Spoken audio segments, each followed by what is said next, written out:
Reconnaissance en échange des terres. La thèse principale de la diplomatie arménienne, depuis 1994, est la reconnaissance de l'indépendance de l'Artsakh en échange des terres. Cela prévoit que l'Arménie rendra les soi-disant 5 régions et en retour recevra la reconnaissance du droit des Arméniens à l'autodétermination sur le territoire de la région autonome du Haut-Karabakh par l'Azerbaïdjan. Avec ce scénario, le statut de Lachin et Karvatchar, qui devrait unir l'Arménie à l'Artsakh, reste incompréhensible.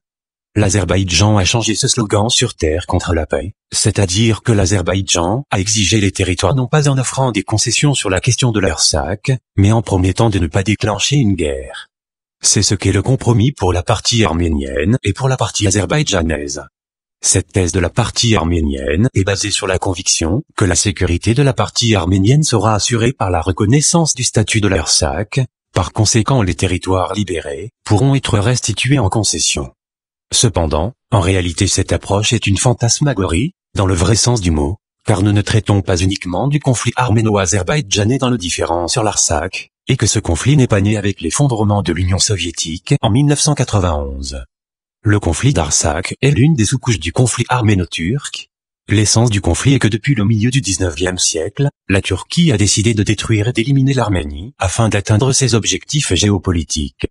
C'est dans ce cadre qu'ont eu lieu les massacres de 1894 à 1896, le grand génocide en 1915, l'agression contre la Première République d'Arménie en 1920 à 1921 et le partage des territoires de la Première République d'Arménie.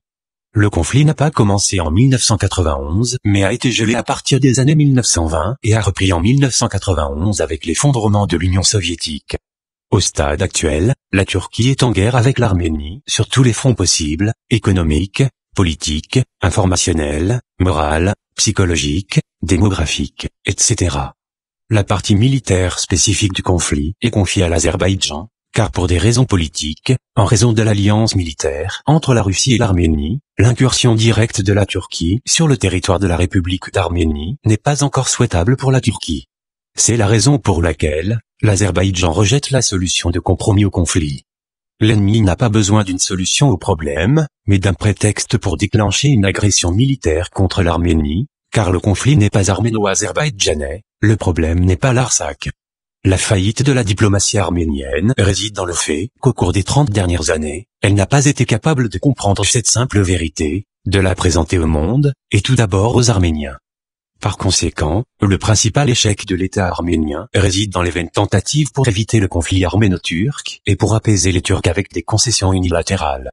Au XXe siècle, la grande majorité des guerres ont eu lieu entre des États reconnus. Lorsque l'Allemagne a déclenché la Seconde Guerre mondiale, tous les États du conflit ont été reconnus, la Syrie a été reconnue dont le territoire a été envahi par l'armée turque, le Koweït a été reconnu lors de l'invasion de l'Irak, le Liban a été reconnu lorsque l'armée israélienne a atteint les banlieues de Beyrouth, l'Ukraine a été reconnue lorsque la Russie a libéré la Crimée, la Géorgie a été reconnue lorsque les troupes russes sont entrées en Ossétie du Sud, l'Iran et l'Irak ont été reconnus quand ils se sont combattus de 1980 à 1988, etc.